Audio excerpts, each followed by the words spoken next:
हाँ तो चलिए दोस्तों, बात कर लेते हैं अनुपमा यादव के बारे में। नमस्ते, प्रणाम, आप लोगों का हमारे चैनल पे स्वागत है। अगर आप लोग हमारे चैनल पे नए हैं तो हमारे चैनल को सब्सक्राइब कर दे, वीडियो को लाइक कर देना, ताकि हमारा मोटिवेशन बनता रहे, ऐसी ऐसी अपडेट खबरें जानकारी आप तक हम पहुंचाते रहें।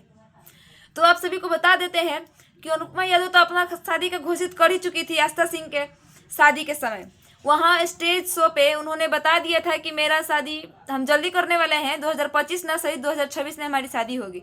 तब तक का स्टेज शो इनका कर दिया जाता है गुंजन सिंह के साथ। अब गुंजन सिंह के साथ इनका स्टेज शो कर दिया जाता है और स्टेज शो पे गुंजन सिंह बोल देते हैं कि अनुपमा का शादी हम कराएंगे। अब उनके पुराने बात याद दिलाने लगते हैं। गुंजन सिंह आपका क्या मतलब बनता है एक औरत की निजी जिंदगी में घुसने का, दखल अंदाजी देने का? वो एक औरत है, एक औरत, एक लड़की अपना लाइफ खुद जीना जानती है। क्या औरत से ज्यादा तकलीफ कोई जेंट्स झेल सकता है?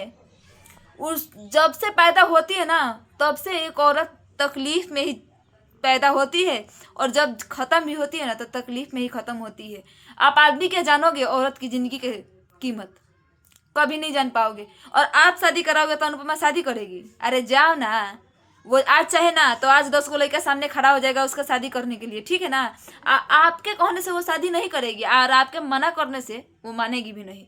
जब उनका मन करेगा, जब उनका दिल करेगा ना, तब वो शादी करेगी। आप होते कौन है बोलने वाले?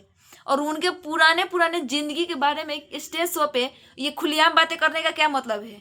एक्स बॉयफ्रेंड था, अरे था एक्स बॉयफ्रेंड है। अब हर किसी के बीच में होता है लड़ाई झगड़ा अनबन, तो इसका मतलब क्या है कि तुम एक दूसरे से झगड़ा करोगे, लड़ाई करोगे? अरे जाना।